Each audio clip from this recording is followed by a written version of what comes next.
está.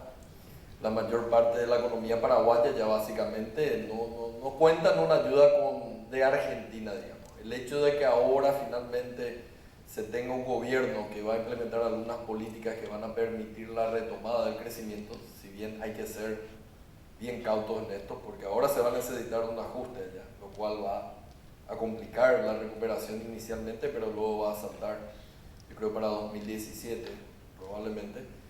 Todo lo que venga de Argentina va a ser un bono para la economía paraguaya. En el sentido del sector privado no creo que dependa mucho de ellos ahora, y si viene, genial, pero no podés, creo que el sector privado ya ha dejado de contar en lo que pasa con la Argentina como para hacer sus planes de negocio. Entonces, bienvenido si viene, yo creo que va a ser importante porque a nosotros nos conviene como un país pequeño y abierto que a Brasil y a Argentina le vaya bien y le vaya muy bien, porque nos va a permitir a nosotros también que nos vaya bien. Muy bien, ministro, ¿qué le parece esta nueva ola de lo que puede ser político todo eso? A ver, Alonso, yo más que tratar de ponerle un rótulo sea ideológico, corriente económica, yo creo que es entender que la combinación de políticas públicas, no vamos a inventar la rueda. Acá ya hay siglos de historia económica que han demostrado que un gasto que no tiene una fuente de financiamiento, simplemente se requiere un financiamiento inorgánico del Banco Central, genera inflación, que una inflación alta y volátil erosiona el ingreso de los sectores más vulnerables y le hace muy difícil al sector privado poder invertir. O sea, eso está claramente demostrado. Yo creo que las señales que se están dando de implementar una política económica que sea conducente a mayores niveles de inversión, un tipo de cambio de mercado que refleje las condiciones del mercado, va a ser muy positivo. Paraguay ha sufrido las consecuencias, en los últimos 2 años, Paraguay ha sufrido las consecuencias de un tipo de cambio o una brecha en el tipo de cambio oficial y el de mercado. Nosotros creemos que en la medida que esa brecha se vaya cerrando en los próximos meses, esto le va a beneficiar de manera importante, indistintamente que podamos hacer negocios de comercio o de exportación directamente con Argentina. Y en términos de un proceso de integración regional, yo creo que es muy positivo. Yo creo que destaco Mercosur, que es un acuerdo comercial que lleva más de 25 años, ha tenido sus elementos positivos, sus elementos negativos, pero claramente en los últimos 3-4 años hemos visto un proceso de desintegración comercial. Yo creo que sería muy positivo para la región, y esto incluido también a Brasil y a Uruguay, que fortalezcamos los vínculos comerciales dentro del Mercosur. Claramente es algo que nos va a beneficiar. En pocos días más va a realizarse la cumbre del Mercosur aquí en Asunción, y Paraguay impulsa de manera muy importante un acuerdo de libre comercio con la Unión Europea. Este es un acuerdo que lleva más de 10 años de discusión, y bueno, bajo la presidencia de Paraguay hemos impulsado este diálogo. Creemos que eso solamente va a fortalecer. Paraguay, una economía pequeña pero muy abierta al mundo, necesita tener mayor acceso a mercados. Entonces, claramente este cambio que estamos viendo en la conducción política y por consiguiente en la conducción económica de nuestro vecino, creemos que va a favorecer a Paraguay, va a favorecer al bloque y va a favorecer a América Latina en ese proceso de integración económica. Muy bien, continúo con usted. Usted mencionó también la disciplina fiscal como un elemento muy importante acá. La implementación de la ley de responsabilidad fiscal en Paraguay fue duramente criticada, un poco con los excesos que fueron votados en el Congreso por el presupuesto de este año. Usted mismo mencionó que tiene una batalla que va a ser ahora, esta tarde, en el Senado. Le quería preguntar, ¿cómo uno puede asegurar realmente la credibilidad de esta ley de responsabilidad fiscal? ¿Qué se puede hacer para anclar esa credibilidad? Paraguay viene, y no solamente en las reformas fiscales, ¿verdad? Prácticamente en todas las reformas siempre ha venido con un rezago con respecto a lo que se ha hecho en otros países. La ley de bancos se reformó este año, está en proceso ya de reforma con media sanción por parte de una de las cámaras. Esta es una de las reformas que fue muy discutida en Paraguay, pero en realidad esta es una reforma que América Latina la hizo hace más de 10 años, ¿verdad? De dotarle a la autoridad regulatoria de las herramientas para poder supervisar y controlar al sistema financiero, por el alto costo que finalmente tiene, ¿verdad? Porque hemos visto que crisis financieras tienen finalmente un costo fiscal que lo absorbe toda la ciudadanía. Lo mismo nos ha pasado también en el ámbito de las reformas fiscales. Y esto ha sido también como consecuencia de que Paraguay no ha sufrido crisis fiscales tan importantes. El presidente mencionaba hace un rato que el guaraní cumplía 73 años, ¿verdad? Y esto también ha sido en gran parte consecuencia de un manejo prudente fiscal de muchas décadas. Paraguay es probablemente el único país que no sufrió la crisis de deuda que sufrió América Latina en los 80, siempre mantuvo una prudencia fiscal, lo mantuvo así también durante la última década, entre el 2003 y el 2013, en términos de mantener un superávit fiscal, pero sin tener una regla como sí lo habían hecho otros países, ¿verdad? Y como de vuelta, insisto en esto, esos países lo hicieron en el momento donde la situación fiscal había entrado en una trayectoria insostenible. Paraguay no lo hicimos así, hicimos el primer esfuerzo de tener una ley de responsabilidad fiscal, se aprobó en el año 2013, una ley que es muy rigurosa en la aplicación, tiene componentes muy positivos, pero creemos que esta regla la vamos a ir perfeccionando, así como lo hicieron otros países. Perú es un caso muy claro. La primera ley de responsabilidad fiscal la promulga en el año 99 y a lo largo de una década fue perfeccionándola y fue haciendo los ajustes. La última, en el año 2014, la ley vigente en Perú, es una reforma que han hecho en el año 2014. Creemos que tenemos que seguir construyendo. Hoy nuestra ley de responsabilidad fiscal es una regla importante, pero no nos permite poder crecer en los niveles de inversión que este país necesita. Nosotros creemos que tenemos que aumentar los niveles de inversión dentro de una regla fiscal que haga cada vez una mayor contención en los gastos corrientes y en los crecimientos en el nivel de los salarios, que es lo que Paraguay no ha hecho históricamente. Se ha hecho un gran avance este año, 2015, de un presupuesto que había sido aprobado con un déficit superior al 3%. Hoy estamos encaminados a estar en el 1,5% o muy cerca del 1,5% del producto, y ya con un presupuesto prácticamente definido, con una última instancia hoy en la Cámara de Senadores, pero no va a estar muy lejos de ese 1,5% que ha propuesto el Poder Ejecutivo. Tenemos que seguir construyendo esto. Creemos que es un proceso de institucionalización. Creemos que la regla es buena, tener esta regla fiscal le permite a Paraguay tener una previsibilidad en el comportamiento del fisco, pero tenemos que entender que este país necesita elevar los niveles de inversión de manera importante para sostener también tasas de crecimiento altas. Muy bien, doctor Levy, continuando con la línea de performance fiscal, después del boom de la década pasada en América Latina, vamos a un periodo de crecimiento más moderado en la región. ¿Cómo eso puede afectar los resultados fiscales y cómo eso de su manera puede afectar la confianza empresarial? El hecho real es que ya lo afectó. La última publicación que hicimos del banco, el banco hace un reporte macroeconómico una vez al año y lo presenta en marzo de cada año. El reporte último lo presentamos en marzo del 2015 y ahí mostramos datos para todos los países de la región. Y no voy a hablar de casos individuales, pero para la región como un todo, los balances primarios ahora son deficitarios en prácticamente todos los países de la región. Prácticamente. No me refiero al balance de flujo de un año individual, sino al balance estructural tomando en cuenta la posición en el ciclo económico. Entonces, sí ha habido un deterioro fiscal importante en la región. Paraguay es de las países que han mejor manejado los puntos fiscales en ese contexto relativo a los demás. Pero la región sí enfrenta un reto importante en materia fiscal. Y quiero regresar a un punto. No se puede desvincular el tema fiscal del tema de pensiones. En muchos de los países de la región, una parte importante del deterioro fiscal está asociado a la presión que los sistemas pensionarios están ejerciendo sobre las cuentas fiscales, que nacieron hace muchos años con desbalances estructurales en el sistema pensionario, que no se corrigieron y que ahora son deficitarios y por lo tanto presionan a las cuentas fiscales. Brasil es un caso particularmente importante. Brasil hoy en día está gastando casi 10% de su Producto Interno Bruto en pensiones. Corregir eso es muy difícil. Brasil está gastando hoy en día casi un poquito más de 2 puntos del PIB en transferencias a las personas de la tercera edad, a veces le llaman pensiones no contributivas. Me di cuenta en la presentación de Carlos tiene un programa, perdón, la presentación del ministro, que tienen un programa de un apoyo alimenticio, pensión alimenticia para los adultos mayores. Eso socialmente es muy justificable y es muy entendible. Y prácticamente todos los países de la región lo tienen. Lo que no nos damos cuenta es que estamos construyendo sistemas pensionarios que son inviables. Porque si sistemáticamente uno tiene una transferencia a alguien que nunca ahorró, los incentivos para ahorrar van a ser menos y los incentivos para participar en el sistema pensional van a ser menos. En ese contexto, lo que dice Micho es muy importante.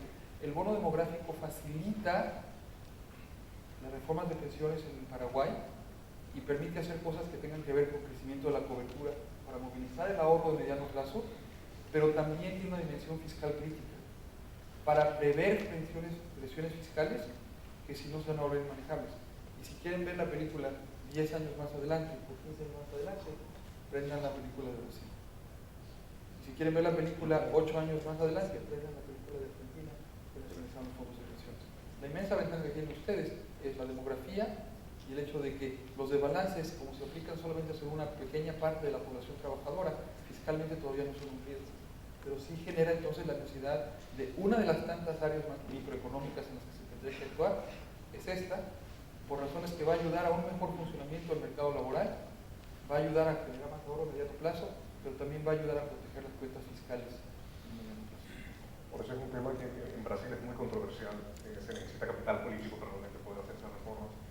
Yo sé que aquí en Paraguay el gobierno retiró hace un mes su propuesta, un proyecto de ley para crear superintendencia de fondos de pensiones.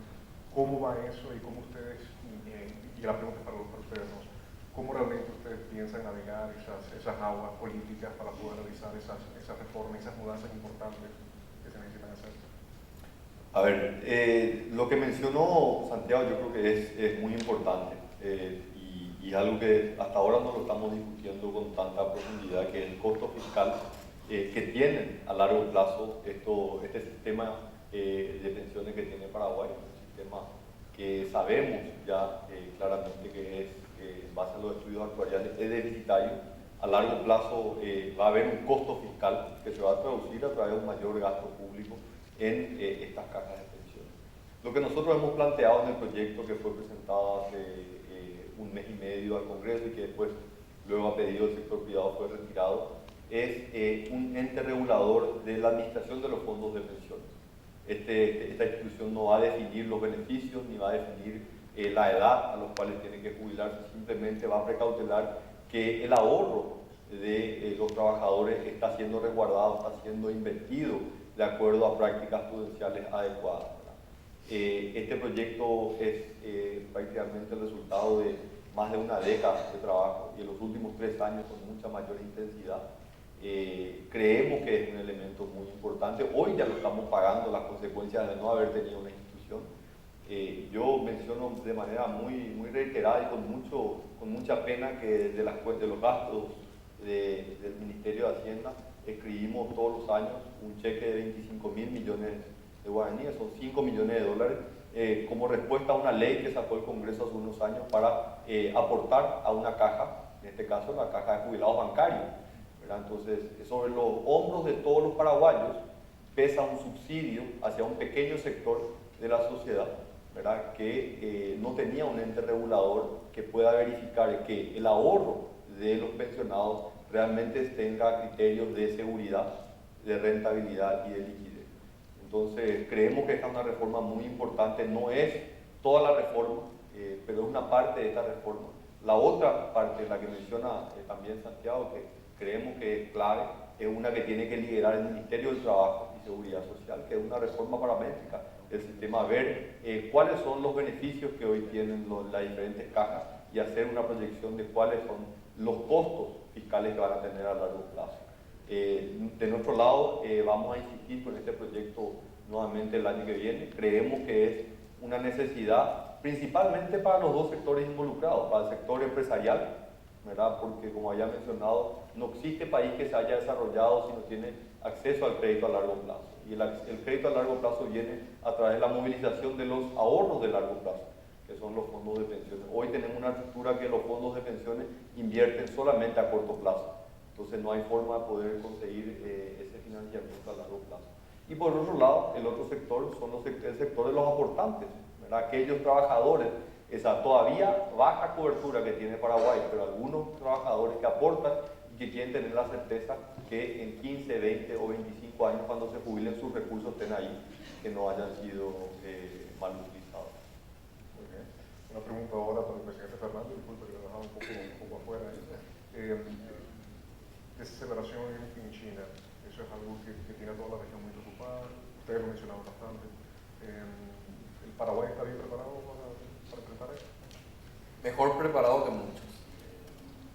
Digamos, suerte o no suerte, no tenemos relaciones directas sino indirectas, y comerciamos mucho, a pesar de no tener relaciones políticas.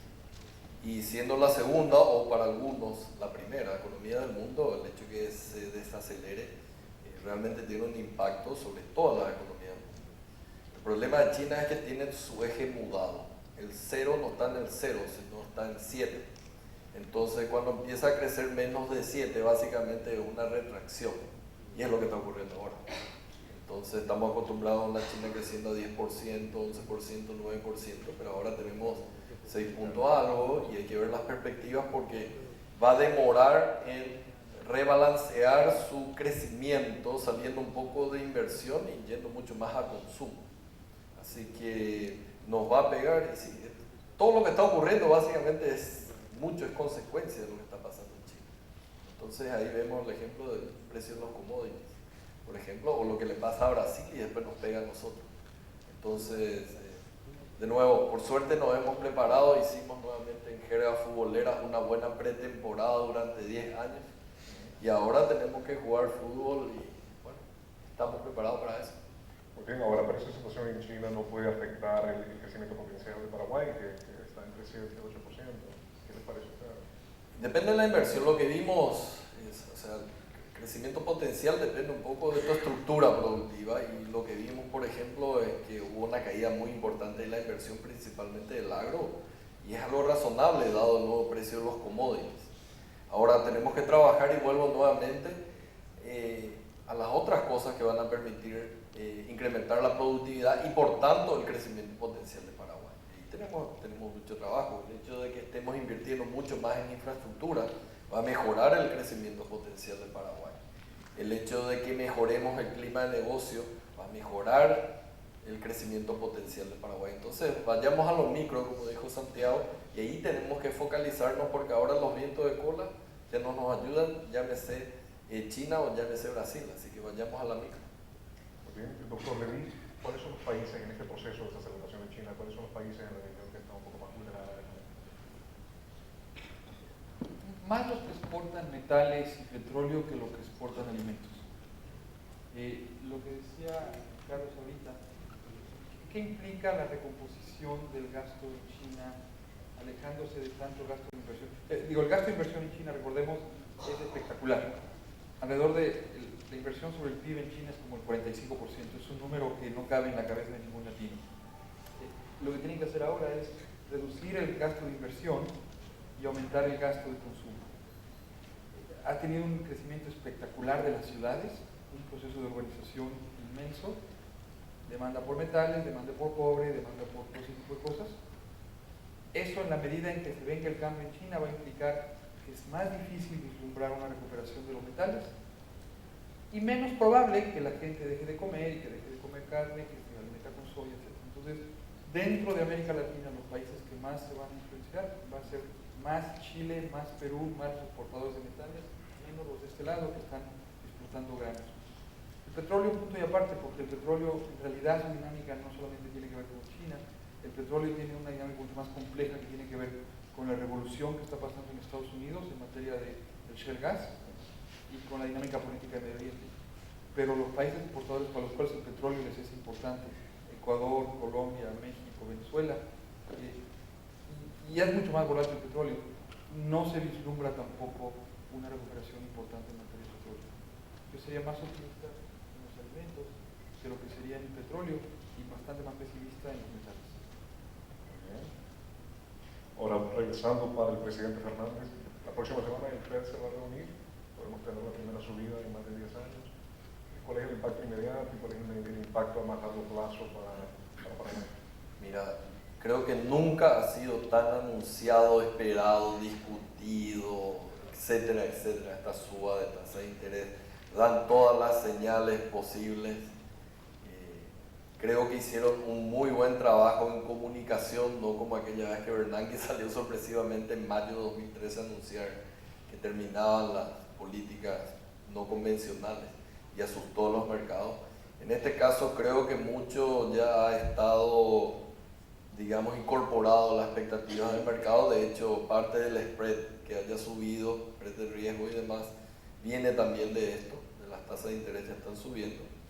Pero dicho eso, el mercado es el mercado y a veces te sorprende con sorpresas cuando que no debería pasar nada y realmente termina afectando. Pero digamos, si hay alguna reacción, yo espero que no sea igual a la de mayo del 2013, no creo que sea, ya hay buena parte incorporado.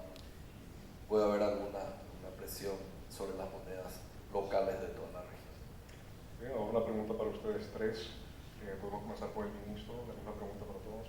¿Qué oportunidades surgen en este momento de crecimiento más moderado en la región? ¿A usted qué le parece cuáles son realmente las oportunidades que pueden estar aquí para Paraguay? Yo creo que las oportunidades son avanzar en esta agenda de reformas estructurales. Yo creo que Paraguay tiene una oportunidad enorme de hacer reformas cuando el clima está soleado. Hemos visto la experiencia, ha sido que los países han hecho las grandes reformas en situaciones de crisis. Yo creo que ese es el argumento más importante que tenemos que presentar. Paraguay tiene condiciones económicas favorables, pero necesita destrabar todo su potencial económico. Hoy tiene impedimentos estructurales que no le permiten crecer. Yo creo que hay que seguir avanzando en reformas de índole financiera. Tenemos que generar ese financiamiento a largo plazo, que es lo que le va a permitir al sector privado poder competir, poder generar mayores niveles de inversión. Tenemos que movilizar mayor cantidad de recursos internos, tenemos que avanzar en reformas también del orden impositivo que haga nuestro régimen tributario un régimen más justo, donde todos paguen su debida carga, y tenemos que seguir avanzando en reformas institucionales. Tenemos que seguir fortaleciendo las instituciones dentro de la administración pública, que lo va a permitir que haya mayor confiabilidad hacia las decisiones que toma Paraguay a largo plazo. Yo creo que ese va a ser el gran desafío para el año 2016, seguir avanzando en esas reformas estructurales, esas reformas microeconómicas que muchas veces son poco perceptibles, pero generan aumento en la productividad. Estoy de acuerdo, creo que ya nos ocupamos lo suficiente en política fiscal monetaria. Creo que se ganó mucha credibilidad tanto en el Ministerio de Hacienda como en el Banco Central de que acá es un país previsible en términos de políticas macroeconómicas, y hemos pasado diferentes presidentes y no ha cambiado eso independientemente de la ideología del que esté en el Poder Ejecutivo. Pero nos olvidamos un poco de las reformas. Si uno ve, por ejemplo, todas las reformas que estaban en los acuerdos stand-by, no es que se hayan avanzado mucho en esa parte, era la parte que siempre quedábamos por detrás. En lo que se refiere al sector financiero, ya habló el ministro con respecto a la ley de pensiones.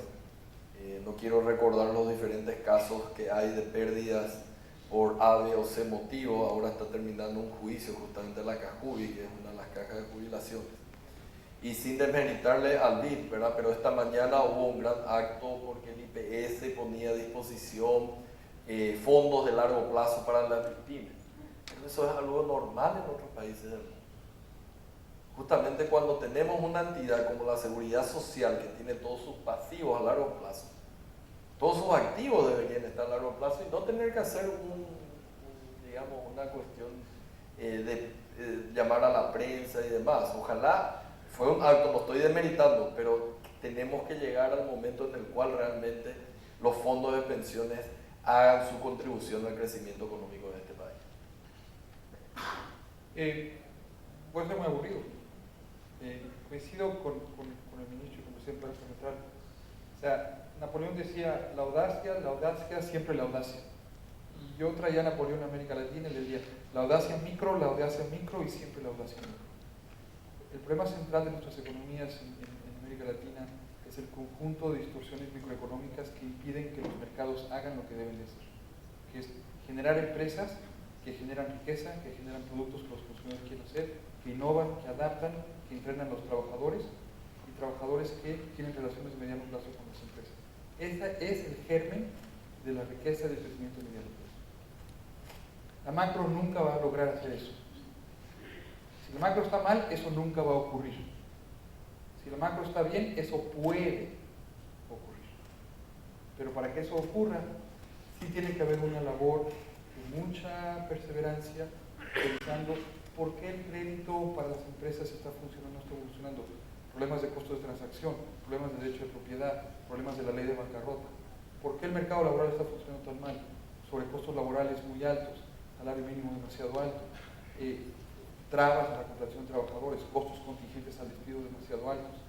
¿Por qué no se está mejorando la educación? Todas esas cosas son lo que están en la lista de qué tiene que hacer la región para crecer. Y muy respetuosamente creo que está preguntando, y aquí el ministro y el presidente saben mucho más que yo.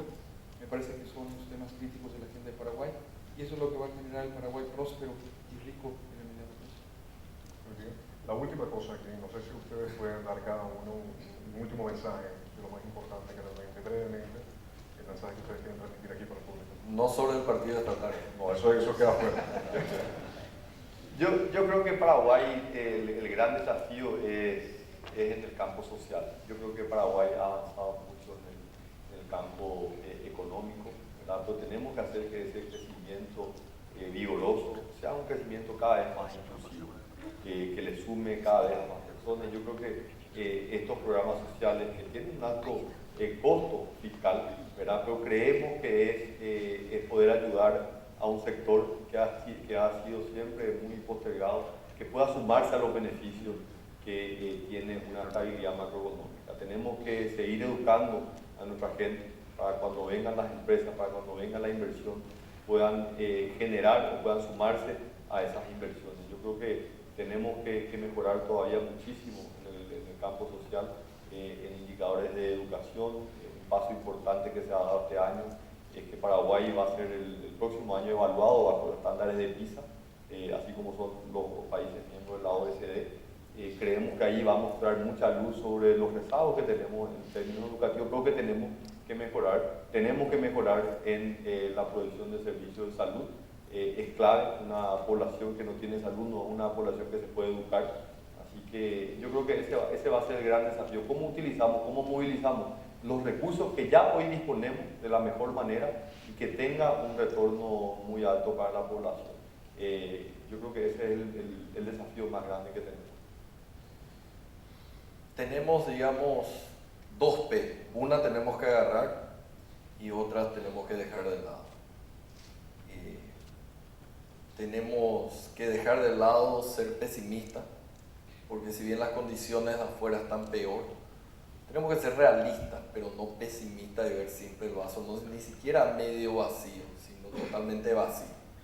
Son condiciones nuevas y tenemos que ser conscientes de eso, pero no caer en un pesimismo exagerado, sino simplemente tratar de apreciar. Entonces, esa P no la tenemos que tener.